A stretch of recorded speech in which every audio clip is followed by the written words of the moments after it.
আল্লাহ তাআলার কুদরতি পা জাহান্নামের ভেতরে ঢুকিয়ে দিবেন।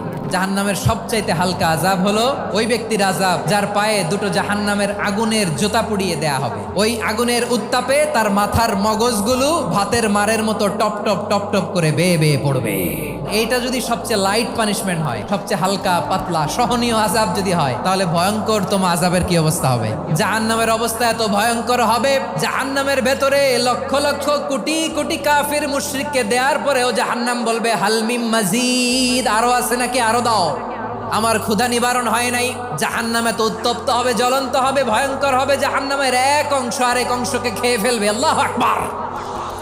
জাহান্নামের রক্ষী ফেরেশতারা কি করবে তারা নিজেরাও বুঝতে পারবে না। কোনো কিছুতেই যখন জাহান্নামকে শান্ত করা যায় না, আল্লাহ তাআলা তার কুদরতি পা জাহান্নামে ঢুকিয়ে দিবেন। দেওয়ার সাথে সাথে জাহান্নাম থেকে আওয়াজ আসবে, কাত বিইজ্জাতিকা ওয়া বিকারামিকা, আল্লাহ আপনার ইজ্জতের কসম